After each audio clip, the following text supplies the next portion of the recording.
Welcome to this CPD webinar. My name is Andrew and I will be facilitating tonight's webinar, and there is my Twitter name somewhere down there. So, oh gosh, I don't know where I'm pointing, somewhere down there. Anyway, it's down below. You're more than welcome to follow me on Twitter. Welcome to this CPD webinar. My name is Andrew and... Well, that's a bit weird. Anyway, so... if you've never been here before, please say hi on chat. You should see a little chat option down below. So you can click on the chat option now and tell us maybe where you're dialing in from tonight, maybe what interests you, or whether you've been here before. So it's always good to see on chat some interaction. I'll tell you what I'm also going to put in the chat. I'm going to put the link to download our latest mobile app, because if you download our latest mobile app, you can log on and register for all of our up and coming webinars completely free of charge. So while people are getting signed in, good evening, Simon, paramedic clinical tutor from Norfolk. I've been to Norfolk only once. Jay from Preston, ED doctor. Good evening, Jay. Hannah, who's a student paramedic from Brighton Uni. Good evening, Hannah. I was just talking about Brighton Uni because I think we might be rolling our CPD system out here shortly. Fingers crossed. We've got Paul, who's a nurse from Essex. Chloe is a paramedic from Portsmouth. Tony, good evening from East. What's the weather like down the East, Tony? It's cold up here up north. Nigel is a paramedic with NWAS. Good evening, Nigel. Always good to have NWAS staff on board. Very close to my heart. Michael, who's an NQP1. Mark, who's a paramedic. Lots of paramedics on tonight. Mark Sutherland. Raoul. Leslie, who's from Manchester. Good evening, Leslie. Oh gosh, they're all coming in now. I can't scroll down fast enough. So what I'm going to tell you, let me just share this on the screen, is we have just launched our next update for our webinars. So all you need to do is go to cpdme.com/webinar, and then if you have a look, we have got a rake of webinars there available for you to register. There is literally, I think, 28 live now, and there's another 28 going on there tomorrow. So if you fancy some more free CPD, there's a few more before Christmas there. One on major burns, one on interpreting a chest x-ray, how interesting, and one on the psychosocial well-being in pre-hospital emergency medicine, delivered by the fabulous Esther Murray. So we've got lots of webinars. Webinars are constantly being added there, so please keep a lookout on the website. Or again, if you do download our mobile app, then you can very easily see all of our up-and-coming webinars. So I can see you're all good to go on chat now. So let me share my screen, and then we will get underway and start the ball rolling. Where am I doing? Let me share desktop 2. Too many buttons to press for me. Right, there we go. So tonight, evidence for or against paramedic intubation, presented by Jamie Todd. And I know he's online because we've just been chatting, and you can probably see him up at the top right-hand side. So for those people who have never been on one of our webinars before, we can't see or hear you. So if you're sat there in your boxer shorts or maybe your Versace dressing gown, don't worry, because we can't see you. And equally, we can't hear you too. Always good for you to interact in the chat box, which we've already started, so I can see lots of people can pop into the chat where you're from, what interests you, and maybe you can pose some questions to each other or share some useful resources in the chat box. If you have any structured questions for Jamie at the end of tonight's webinar, then please put them into the question and answers box, and then Jamie will mark the ones that he's going to answer towards the end. Of course, if you are a premium member of CPD.me, you will get a CPD certificate automatically sent to you tomorrow, and that will come usually about 11 o'clock in the morning. And of course, it will automatically be uploaded to your CPD.me portfolio too. And again, if you've got our amazing app, it will notify you that your certificate has arrived, so that you just need to reflect around what you have done on tonight's webinar and how it will influence or change your practice, which makes your CPD circle perfectly complete. So, and also access to this recording will be available on the CPD dashboard and also in the mobile app.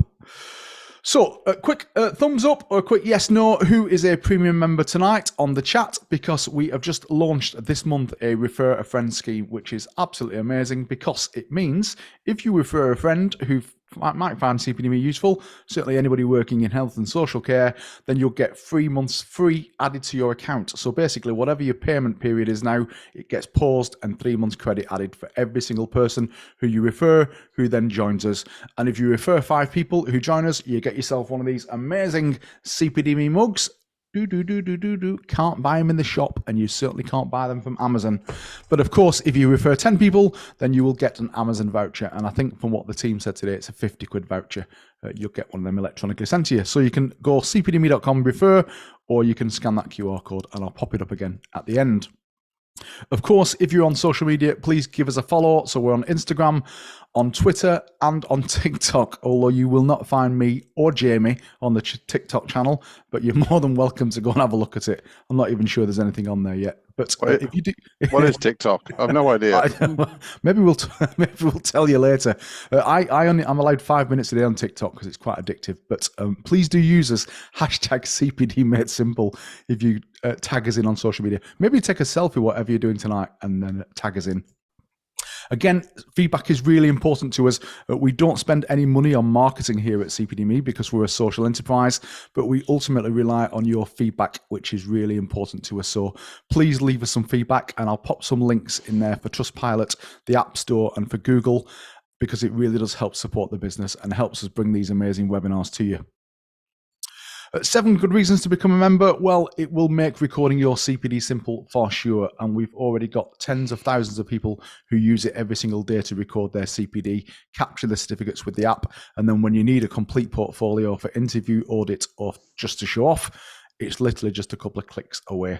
And what's even better is we have got an absolutely amazing offer available, which means if you go to our website tonight, we have still got the Cyber Monday offer, which runs out tomorrow night, which is 80% off your first year's membership. That is like amazing, which means if you join tonight or tomorrow, you will get your CPD certificate completely free for attending tonight. So please jump across to the website. You'll see a pop-up that says Cyber Monday. Use that code and get 80% off, which costs you about £3, I think, for 12 months. And that includes 100 live webinars. Don't know how we do it, to be frankly honest. Anyway, are you sitting comfortable? Because I'm going to hand you over to the amazing Jamie Todd, talking all things evidence for or against paramedic intubation. Are you there, Jamie? Thanks, Andy. Can you hear me okay still? Perfectly. I'm going to stop sharing my screen. There you go. There we go. Perfect. Okay. So let me just move these question boxes so I can see those. Too many screens. That's the problem.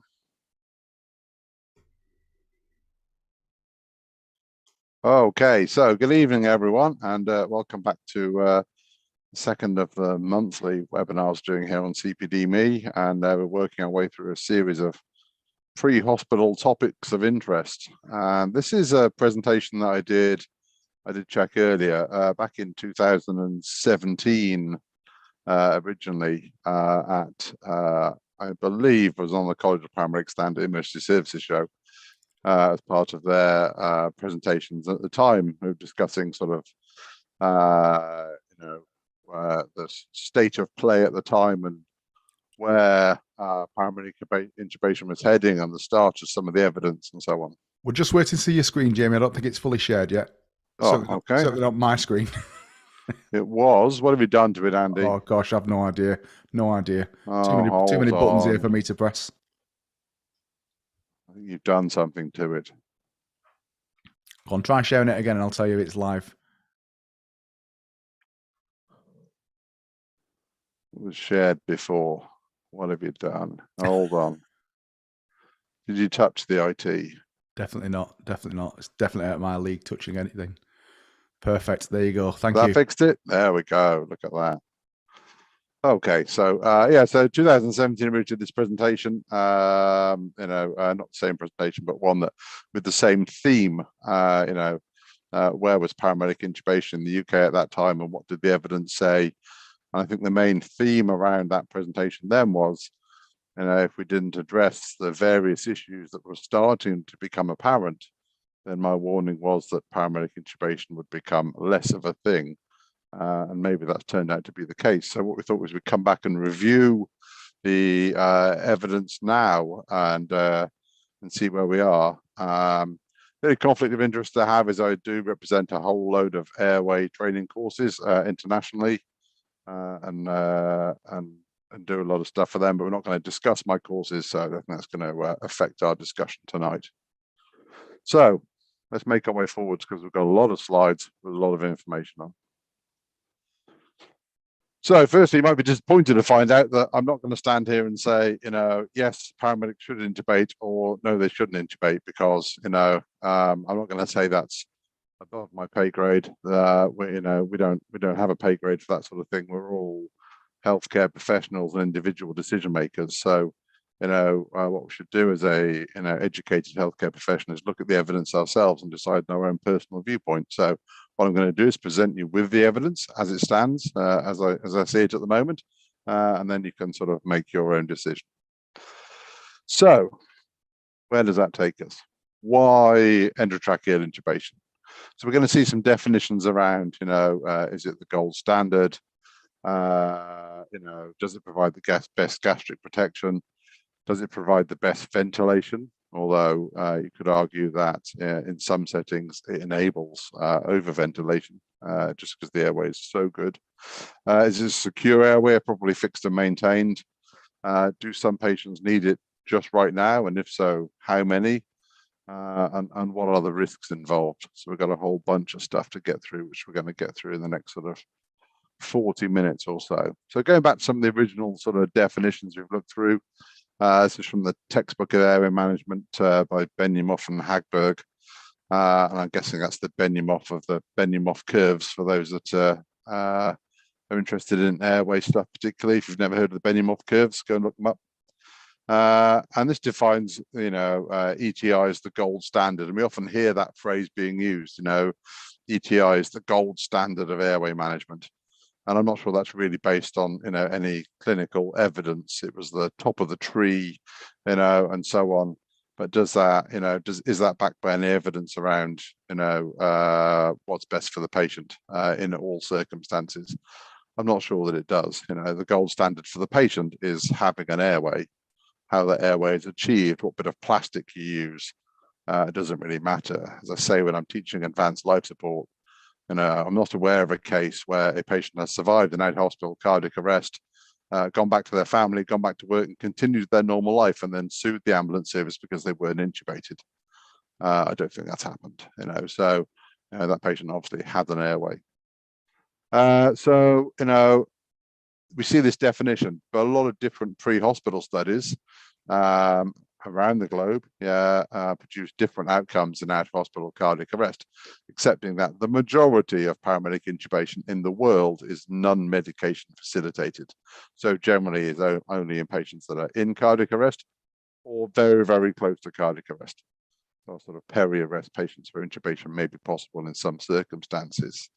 And this is a whole subject in itself, talking about cardiac arrest management in out-of-hospital cardiac arrest. We're looking at different studies, Airways 2 part trial, the Jabra paper from France, Belgium, and the Japanese out-of-hospital cardiac arrest registry, which is very interesting. None of these have ever really shown any benefit to endotracheal intubation in those circumstances. So that's quite interesting and has sort of led to the way we've gone. And we've seen a change of stance even from the Resus Council of the UK and advanced life support towards, the use of extraglottic type devices like the iGel. But that isn't always reflected in the practice we see in hospital, certainly in my experience. We'll see a little bit about more of that in a minute, where that might be heading. So if we go to the Resus Council, our sort of main body that advises, our resuscitation in the UK, and followed therefore by JR Calc and other guidelines. So during CPR, start with basic airway techniques and progress in a stepwise manner until ventilation is achieved. So when you have ventilation, they're accepting that that is all you need. If an advanced airway is required, only rescuers with a high tracheal intubation success rate should use it. And a high success rate is probably over 95% success rate within 2 attempts, looking at minimal interruptions. And using either direct or videoscopy based on local practice and experience. We're going to come back to that again a bit more in a minute, and there's been some further sort of updates on that as well. We're all very familiar with the Airways 2 trial, a large trial conducted in the UK with almost 8,000 patients, where comparative of iGel and intubation in out-of-hospital cardiac arrest, where there was little, sort of meaningful difference between the two. You know, and that was a big informing study into the use of intubation pre-hospitally. And it also produced some evidence around how good we were at pre-hospital intubation. And the PART trial in the US also produced huge data for there as a sort of subset of data of those things. What's the mouse now? There we go. This only appeared yesterday. Yeah, I only found out about this yesterday. So it's a photo courtesy of one of my associates, James, who was at the Resource Council conference. And Airways 3 is coming. Now, I was always hoping Airways 3 would be a pre-hospital trial involving back mass ventilation versus iGel, because actually we don't have any evidence that iGel is of benefit in out-of-hospital cardiac arrest when it comes to survival. There's no international trials, particularly that compare that directly. We have to look at sort of information from different trials and comparators. But Airway 3 is coming apparently, with the trial starting now into the main trial next year. And it's comparing extraglottic devices such as iGel versus intubation in hospital cardiac arrest. So I'm not sure where the aim of the study is yet. I haven't really found any more about it. Are they expecting to see different outcomes from the out of hospital one? Because clinically that wouldn't particularly make any sense overall. Or is it just needed as another evidence base to, you know, change practice? But certainly, you know, I think it's very reasonable that if you look at a study that was done in a different setting, then there is always some applicability to what you do, but, you know, not directly. So that's going to be quite interesting to follow over the next couple of years and see where that takes us. So what's the issue? You know, from our perspective, you know, why are we so concerned about pre-hospital intubation by paramedics? But one of the issues that were affecting us when it was used routinely in cardiac arrest, I come from an era where, as a paramedic, we only had OP airways and intubation. Those were our only sort of airway adjuncts. And so out of hospital cardiac arrest were routinely intubated. You know, what was discovered over time when they started to really drill down into cardiac arrest actually in a scientific way was there was very long delays in CPR. And as we focused into the science of resuscitation and found out that really only good chest compressions and defibrillation are the only scientifically proven things, then everything else started to come under scrutiny. And one of the things that was found, there was intubation led to long delays in chest compressions and so on, because the way people had been taught it and the priority that was placed upon it at that time. So that made a meaningful difference. I don't think there ever was any guidance in the early days to come away from intubation into extraglottic devices. There was no direct guidance like there is now. We transitioned because they worked and sort of headed that way well before there was any guidance to do that. Another issue for paramedics in the UK is the training that they get. You know, the training is regional, it's generally unvalidated, it's unaccredited, it's delivered in multiple settings. You only get to learn what the person who teaches you knows. So, you know, if they have bad practice, you inherit that bad practice, you know, and you inherit the knowledge they have, which may not be the most up-to-date knowledge, which is the same in everything that's taught to people. The training is generally mannequin based. It generally uses mostly in most institutions one brand of mannequin. I saw a line of them today in an ambulance training center, and it is the worst mannequin made in the entire world for airway training because it's not like a real person. And of course, if you only train on one mannequin, then you become an expert in intubating that mannequin. As long as the next patient you go to intubate looks like that mannequin, the patient's in for a win. But if they don't, you're both in trouble.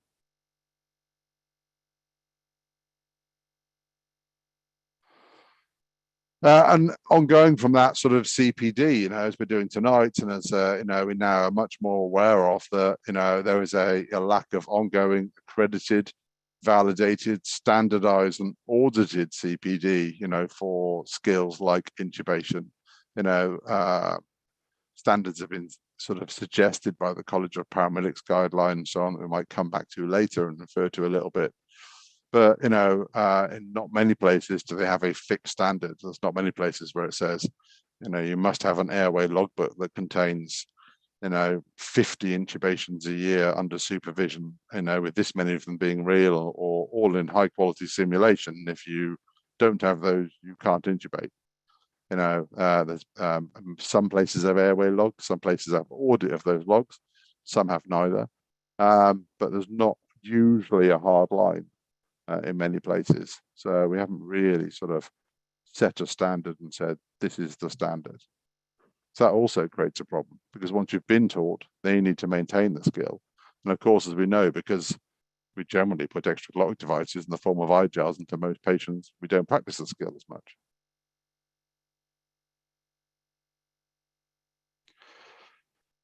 And that's just referring to that. Intubation is used so little now because extraglottic devices, most commonly the eye gel in the UK, if used properly, and that's January's presentation, the truth about eye gels and what you need to know about them. So don't miss that one. If used properly, the eye gel is a phenomenally successful device. Much, much better these extraglottic devices are than we ever thought they would be.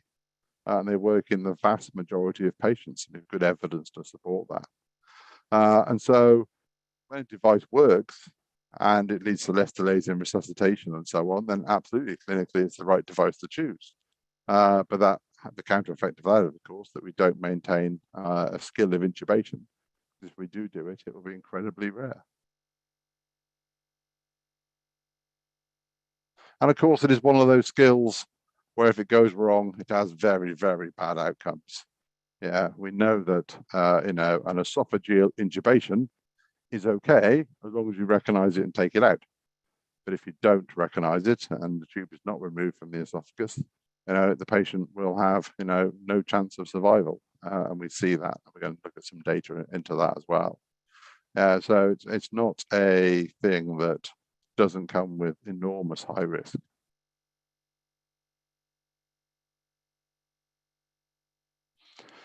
So if we're looking at some of the evidence of things we just discussed, interruptions in CPR from paramedic and endotracheal intubation. And some of these studies go back a few years, over the last sort of 10 years, maybe more. But they were often looking at times or places where intubation was done more routinely. So actually we have a bigger data set. And I wouldn't argue that in that time, the skills training for intubation has got any better. We've seen changes to other things we're going to talk about, but so what happened with interruptions. So if you look in the study here, paramedic intubation shows multiple prolonged interruptions in CPR. It is clearly, as a whole, more complex than placing some form of extraglottic device. Let me get into some of the crux of it now. What training is required to achieve competence initially. The College of Paramedics framework again referred to this and looked at how many intubations you should need to do to maintain competence, or to develop competence and maintain competence. And in looking at this study, they found that you really needed to achieve 30 live intubations, so 30 intubations on real people to get anywhere near the 90% success rate, although the Resus Council says that maybe success rate should be a little bit higher than that. And of course, that's to develop that skill. And then after that, you also need to maintain that skill, which is also going to be problematic. So what does that look like? Pre-hospital airway management practice required to achieve competence. If we say that, certainly when I trained as a paramedic, we had to do 25 live intubations. I think both the College of Paramedics and that previous study talk about 30 live intubations. But actually, if you're a hospital practitioner, I hope we've got a few listening in today that undertake advanced airway management in hospital. The general guidance there is people will need to do 200 live intubations under supervision before they're allowed to intubate someone without supervision.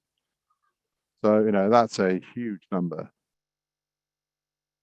And when this study in 2007 looked at the data, bear in mind this is in an era where there probably was more intubations being done. In the data they looked at, 50% of paramedics had done no intubations in the last year. and 75% had only done one or less. So only 25% had done more than one intubation in the last year, and 50% had done none. It showed there was very inadequate CPD for airway management, which probably reflected the fact there was none.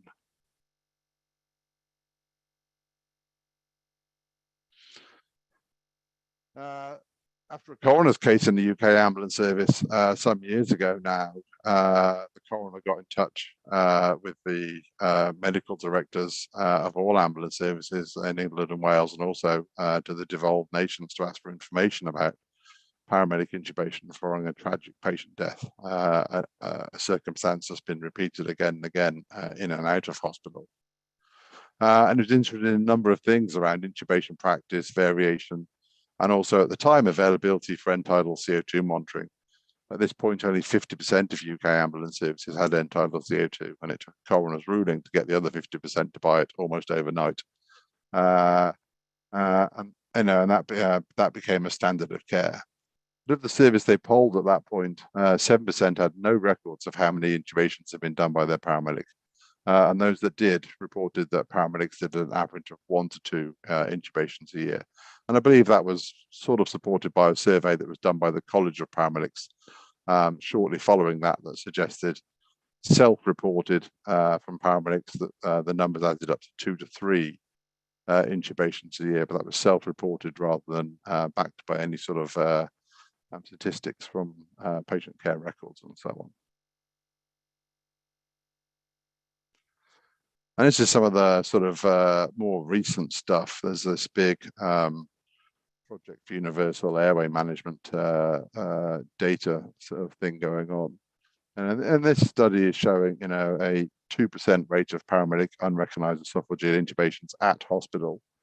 And of those 2%, 60% had reported multiple confirmation techniques. So the paperwork showed that all the confirmation techniques have been done. And if they really have been done, 49% of them should have been recognized, but it appears they weren't. And some of that comes from our education.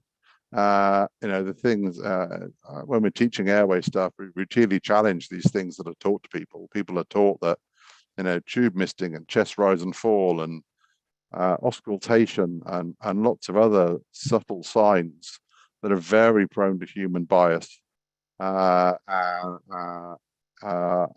suitable for excluding esophageal intubation. They're all things that might contribute to confirming the tube might be in the right place, along with waveform capnography. It cannot be used to overrule the waveform capnography, but routinely are. And we see cases of that where, there's been no capnography and everyone is convinced the tube is in. And that's both in and out of the hospital setting. And there's a really, if you follow my Twitter feed, put some links up there about some really good case studies from this project they've gathered of esophageal intubations and all the sort of human factors and Swiss cheese stuff that went around them.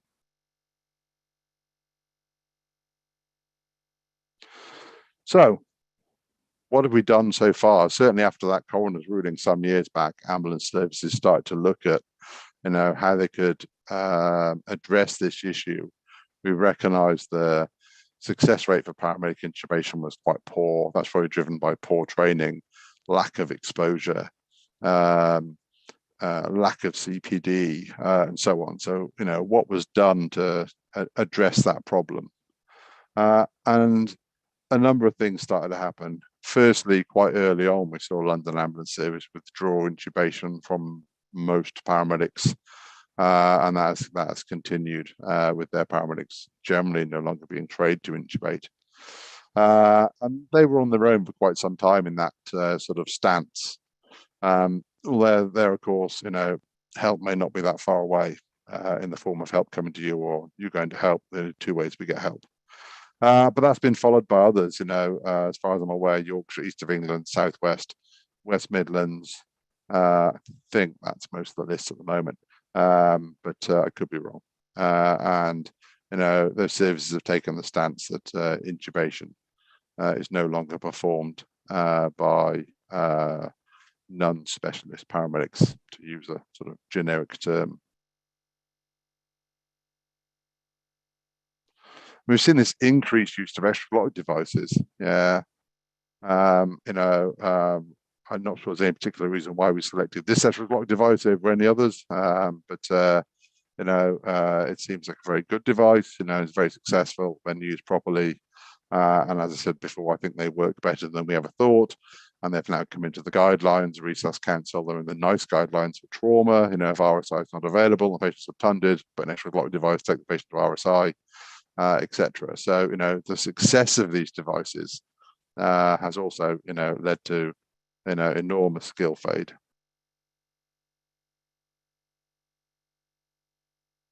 We introduced waveform capnography, and waveform capnography was mandated and still continues to be mandated for pre-hospital intubation in the UK. No one should be intubating without access to waveform capnography. If the waveform capnography, or on an app, if you work for an ambulance service and you're permitted to intubate and your waveform capnography is broken, then you shouldn't be intubating. Because it is under a coroner's ruling that you should use waveform capnography.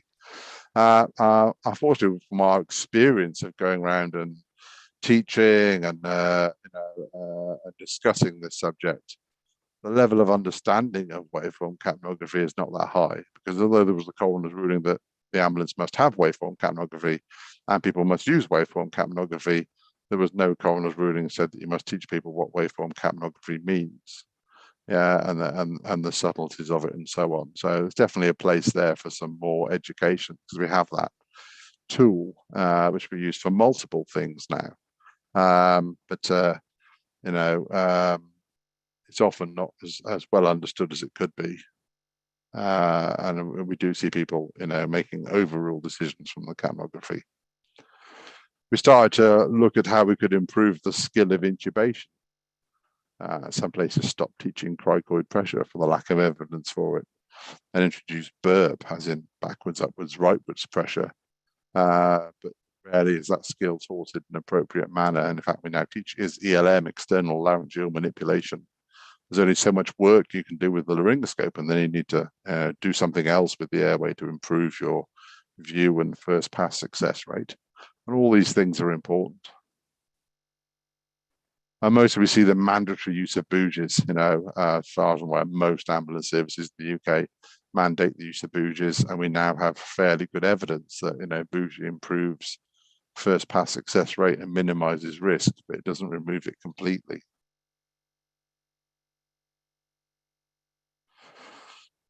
So does this address the skills issues? We've done lots of things with equipment and so on, and saying we must use this, we must use that. And so on, but does it address the sort of skills issues we identified at the start? And I think that's one of the bigger things. And there's a number of really good papers around that, and so you'll be able to download this presentation after and look back at it and have a look at the papers and look them up. And I think this was quite an interesting paper, because actually it showed that the effect of paramedic experience for intubation rose by how many intubations you've done, not by how long you've been a paramedic. So if you've been a paramedic for 20 years, but you've done one intubation a year, you won't be as good as intubation as a paramedic who's been a paramedic for 1 year and has done 50 intubations. So numbers are everything. Like any, and we say the main skill is in the laryngoscopy, and laryngoscopy is a muscle memory sport. You need to do a lot of laryngoscopy in order to develop a skill to manipulate the airway appropriately. It's a bit like saying, why is someone a really good tennis player? When they were first started to play tennis, could they hit the ball religiously at high speed and it land right in the corner of the court, right on the white line? Of course they couldn't. They developed that skill by hitting that ball thousands or tens of thousands of times, until they developed, the skill and the muscle memory and the coordination to make the ball land where they wanted.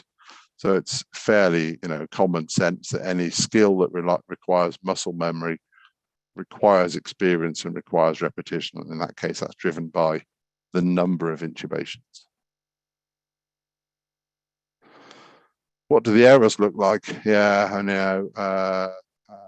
Henry Wagner, one of the big authors in the US, looking at intubation and airway stuff, and they found errors in up to commonly in 22% of intubation attempts, and sometimes up to 40%.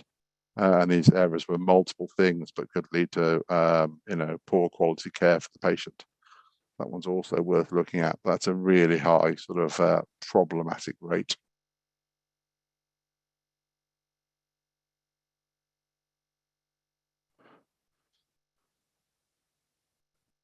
This study looked at paramedic success rates in intratracheal intubation in a large service where patients were, fairly routinely intubated. They found a 75% success rate with 20% failed intubations and 5% of misplaced ET tubes in that 13% pediatrics and 4% adults overall. That's a significantly high number in the low number of pediatric intubations. And this is, in one system. Certainly, the PART trial in the US found that intubation success rate in out-of-hospital cardiac arrest in those trial areas was 50 to 60%. Significantly lower than the 90 to 95 that we're considering.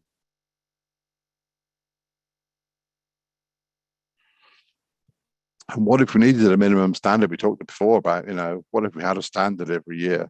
What if we said you had to do, you had to have a number of intubations in your airway log? Maybe a number of those had to be real. Maybe, it could all be high quality simulation. I think we could, put a good argument in place for high quality simulation, as long as it's done appropriately on multiple different mannequins and so on, and take out as many of the issues as possible. But obviously live intubations would be, clearly preferable. And this study looked across Pennsylvania in the US. And they looked at the number of intubations across the state. And they were considering, how many intubations had people done and what would happen if you set a standard.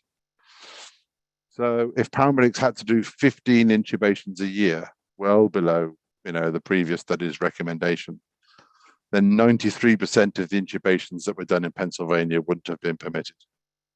Which just shows the, even in an area where intubation might be the primary airway device, the number of intubations is very, very low when you have a large number of EMS resources.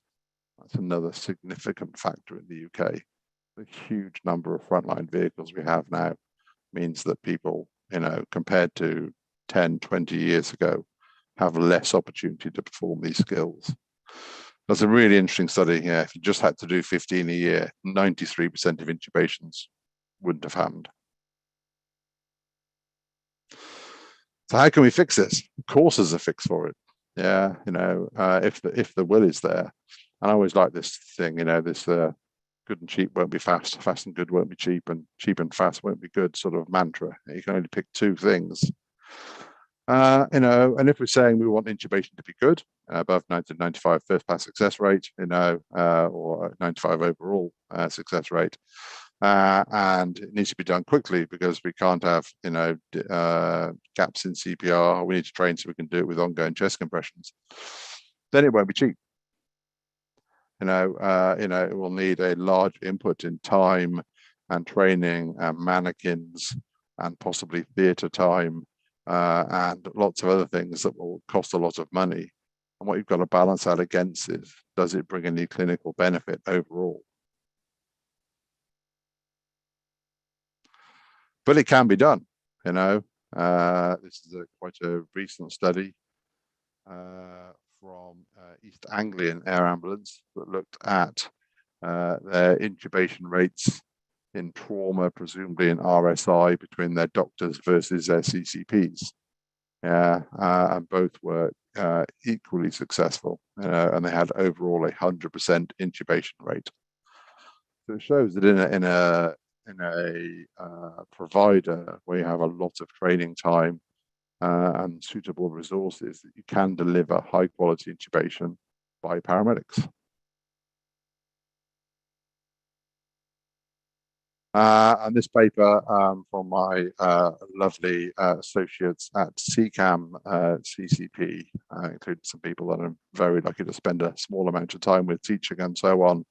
This was looking at their CCP's intubation rates. And bear in mind this is a small cohort of people who have a large amount of training time. They have a governance week every 6 or 7 weeks, something like that. access to placements and so on, access to hospital time, etc. Although probably we are reflecting here that these may be difficult airways, because the reason they've turned up and are going to intubate them is because maybe the crew is having trouble with the airway and the patient.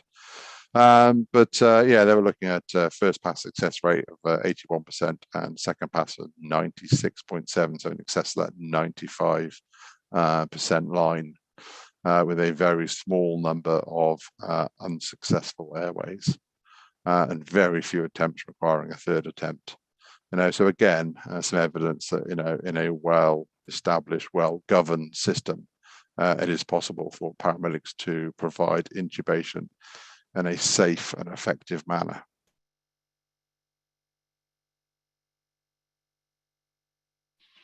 What else could be done? Well, we could look at changing how we do intubation. If we're arguing that actually laryngoscopy, direct laryngoscopy using a laryngoscope, which is a device from the 1950s, I think, is no longer the most modern way.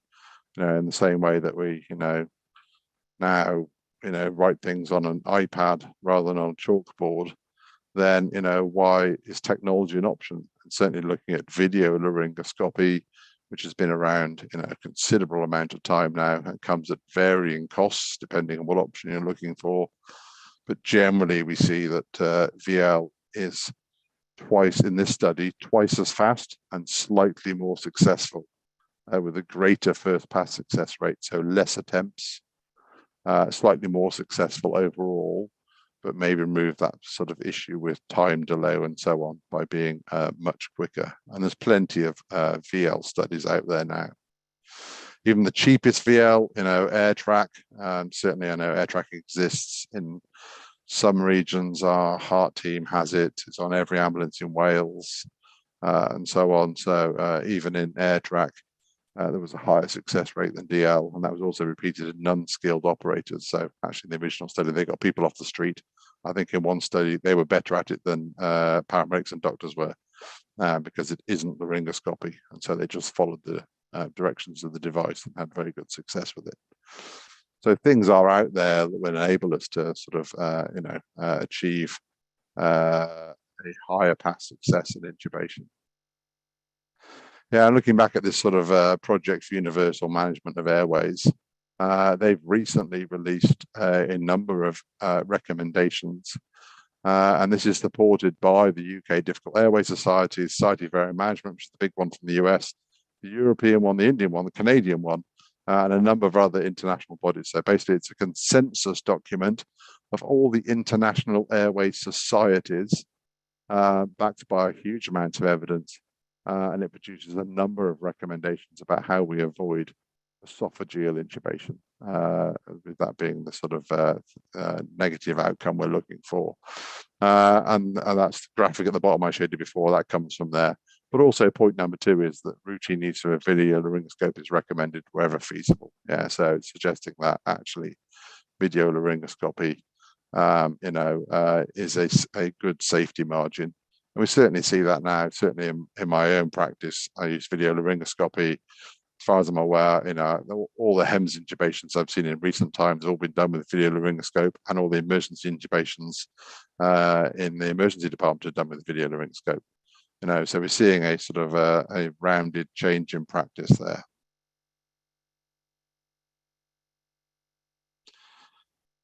So what can we say in summary overall? For any skill, no matter what it is, it needs to be done safely. Evidence of patient benefit. It's not about us. It's not about us. It's about what's best for the patient. We cannot, as a profession, ignore the standards applied to other healthcare professionals. We cannot say that someone in hospital, where generally most intubations will be on elective, pre-selected,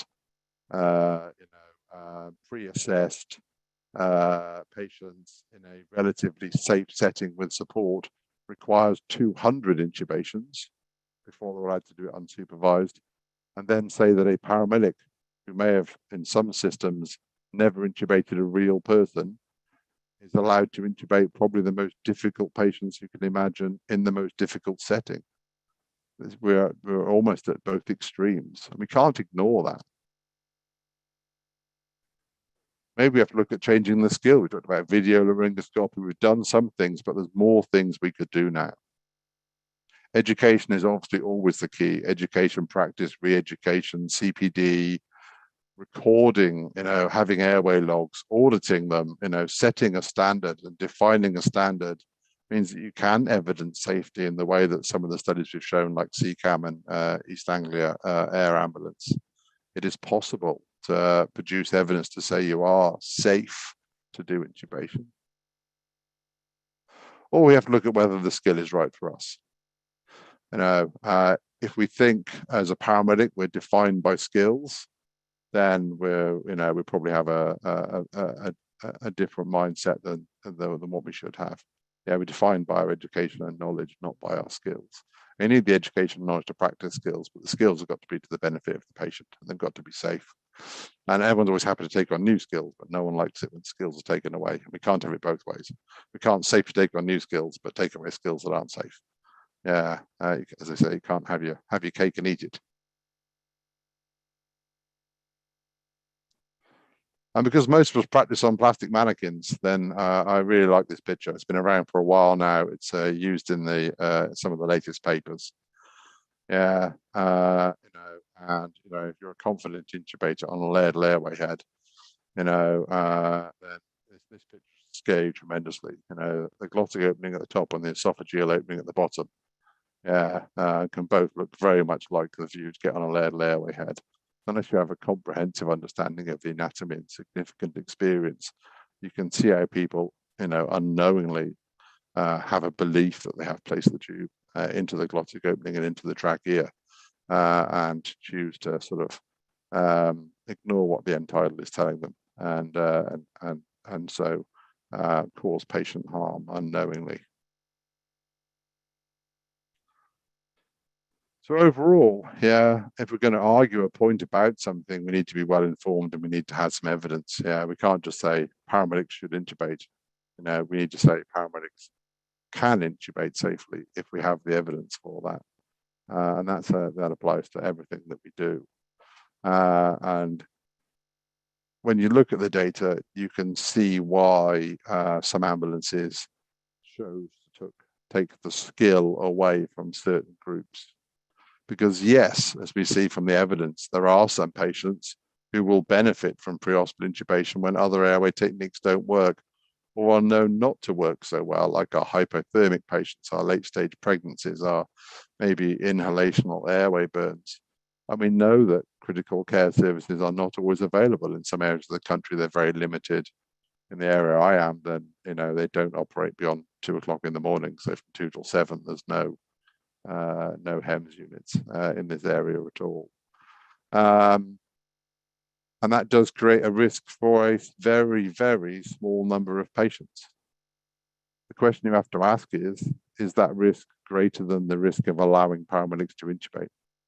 And that's the sum you have to do, which is the safer thing. If we can prove we can intubate safely, then we might be able to intubate safely. If we can't prove we can intubate safely, then actually allowing people to intubate is more dangerous, because we end up with a high rate of esophageal intubations, which is higher than the rate of patients that will come to harm from not being intubated. And those are the sums we have to consider.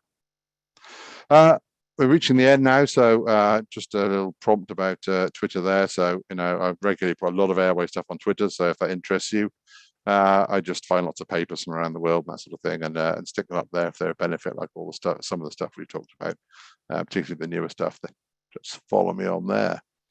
So we're going to see if we've got any questions. So there's one up here, which I think we've covered a little bit. So, so someone has written here, this anonymous attendee. Removal intubation has a negative impact on complex airways left unresolved, seeing long delays in CCP and HEMS arrival. This adverse staff because are not allowed to intubate, yet for autonomously attending, I potentially could. Wire hypoxia left facing unresolved. Yeah, so I think we've pretty much covered that point. if we would need to prove that us intubating people is safer than us not intubating them. And for an individual patient, there might be a patient who requires intubation, but can we intubate that patient safely? Yeah, because if we put it in their esophagus, we'll make them worse. Yeah, and how many other patients will suffer from the negative effect of badly done intubation, not just esophageal intubation, but all the other risks of intubation as well.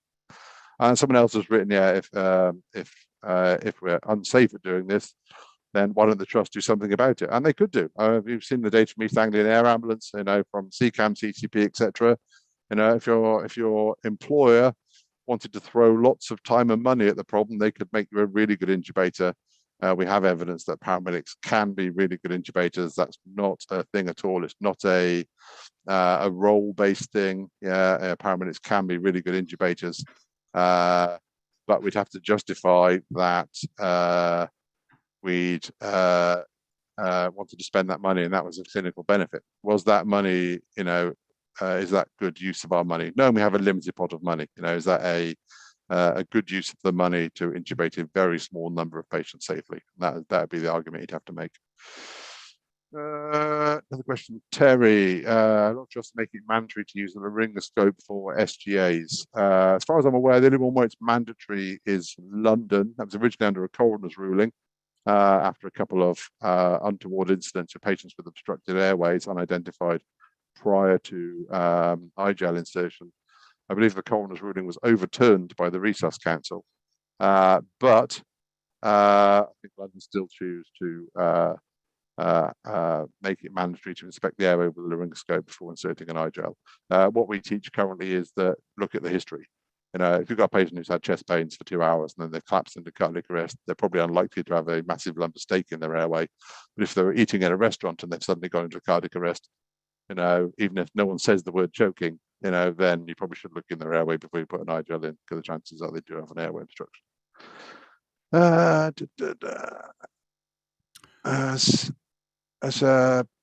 Another one come in. Paramedic of intubators removed from scope practice, the equipment's been taken away. How do we switch paramedic skills on possible outcome for benefit from the intervention? Yeah, so obviously that comes under governance. So governance is what's driven by your employer. So effectively, although we're autonomous practitioners and have standards like the HCPC standards to meet, then we can only do what we have the equipment for. And so we are driven by our governance, and those decisions are made by the services governance panels about risk effectively. Any more questions? No idea what the time is. I've got so many screens. I've got so many screens open here. I can't see the time. I think you're trying to put me out of a job reading your own questions out and answering them. I could have gone home and put my pajamas on. For those who don't want to vision that this time of night, I think you have answered all of the questions, Jamie. And so, I'm going to tell you what I'm going to do. I'm going to say a couple of thank yous first, because Chloe, Lee S, Andrew H, Mark K, Lisa G, Gavin, Adam and Dean have just joined and took advantage of I think it's about £3.40 for 12 months of CPD Me with 100 live webinars and 350 recordings. So there's lots of thanks coming in now. Martin's just said thank you, Andy. Good evening, Andy. He's just said thank you, great session. Pete, thank you. Paul, thank you. So there's lots of thank yous coming in there now. As I said, if you haven't already registered for a CPD webinar, please do jump over onto the CPDB website, because there is lots and lots of webinars on there for you to register. And of course, you don't need to be a member of CPDB to be on a webinar, but you get a certificate that goes into your portfolio that allows you to reflect and all of the good things. So for those members who are on here tonight, your certificate will most definitely come tomorrow. I've just sent the attendee list over to Fabio and Jessica, who will make sure that gets done tomorrow. And of course, this episode is on YouTube. So if you missed any of it tonight because you were making a cup of tea, or you were late in because I think I've excused somebody early in the list who was late, you can catch up tonight on YouTube. And of course, if you subscribe on there, there's lots of good things that we post on there around CPD, recording CPD, and some exciting new features for ambulance commanders coming shortly. So please do follow us on YouTube, and you might be able to take advantage of our new ambulance commander log, which is about to launch. Andy, There is Yes. about 4 more questions there that I can answer in about 2 minutes. Is that allowed? Do it. I think Do we've got it. a Yeah, few of minutes course. left. Yeah, Go on. yeah, absolutely. Don't want to shortchange people. Ah, I don't. Oh, people will be at me on Twitter otherwise. Someone saying, is taking away intubation negative to patient care? Yes, probably to a very, very small number of patients. There is probably a negative outcome, but the counter argument is that how many patients would we harm not doing safe intubation? And that is the risk-based strategy that many trusts are taking. Allowing paramedics to intubate is more dangerous than not allowing them to intubate. And that is unfortunately the position we've ended up in. Someone saying using video laryngoscopies in theatres. Yeah, very, very common now in hospital practice. How should we be teaching paramedic trainees? That depends on what equipment they have in their workplace. If they only have direct laryngoscopy, then unfortunately they need to be, good at that. That would mean a change in sort of scope of ambulance services to move to video laryngoscopy. What's your view on ET in children? Yeah, I mean, children are not difficult to intubate. They're different. And that makes them difficult in itself, just because it's different. It's a slightly different technique and so on. We know that average is one of the things that's gone in our book, actually, is coming out soon. Shameless plug. And the new edition of the Walls Airway manual. The data we pulled up on pediatric intubation in the UK. Your average UK paramedic goes to a pediatric cardiac arrest every 12 years. Every 12 years, you'd have the opportunity to put an airway device into a child in cardiac arrest. That probably doesn't sound like a defensible level of practice, and that's the problem. And finally, someone said, how do you rate King LTs, which are laryngeal tubes in Europe, compared to iGels? They're a really good device. Actually, they're what was used in the PART trial in the US, and they are the most used extraglottic device in the world, far more pre-hospitally, far more than iGels and so on. And are very successful, and they work in a different way. I wouldn't say they're better. I would just say they're very good and work in a different way. I know at least one trust in the UK is looking at carrying 2 different extraglottic devices. So if one doesn't work, the crews can use a different one. So they have another airway technique. And that is now all the questions, Andy. fabulous. You were like, when the speakers speak at the end of a car sales pitch and they do it really, really quickly. You're the salesman here, not me. Terms and conditions. I'm the worst salesman in the world. Team, thank you so much indeed for everybody joining us tonight. I will go through the slides for the next couple of minutes, so if you're going to make yourself a brew or go and have a quick leg stretch, I'll go through all the slides again. So if you did miss any, then I'll pop them up, and I'll also pop all the links again in the chat. But Jamie, thank you so much again for tonight. When are you next back with us? I think it's early January, and that is the shocking truth about iGels one. So that's taking this on further. Really, if we're accepting iGels as our common device, then we need to be really good at using them. I think it's on the website, isn't it? Let me just it's up there already. I think. Let me just have a quick look. There it is. 3rd of January. There it is. 3rd of January. Look at that. Register here, free of charge. FOC, free of charge. And remember, if any of these webinars are useful to your friends or colleagues, please jump on that refer a friend scheme, because that is amazing. You get 3 months free, which means if you refer 4 friends, you get 12 months free. And if you refer 5 for a lucky bonus, you get a cup. Refer 10, you get a cup and an Amazon voucher. Boom. Boom.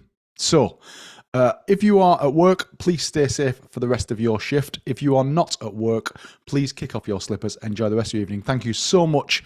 Genuinely, thank you so much for supporting CPDME. And we hope to see you at a webinar soon. You might even see me in some very seasonal fancy dress, according to the Monday chart that I've looked at today. So maybe we could... Are you back before... Oh, you're not back before December, Jamie, because I would have sent you a special costume in the post. No, you're the one wearing the Santa outfit. I'm not being the elf. Take care, everybody. Thank you so much for joining us, and have a safe evening. Thank you so much. Thanks, Jamie. Thanks all. Thanks, Andy. Bye now. Bye-bye.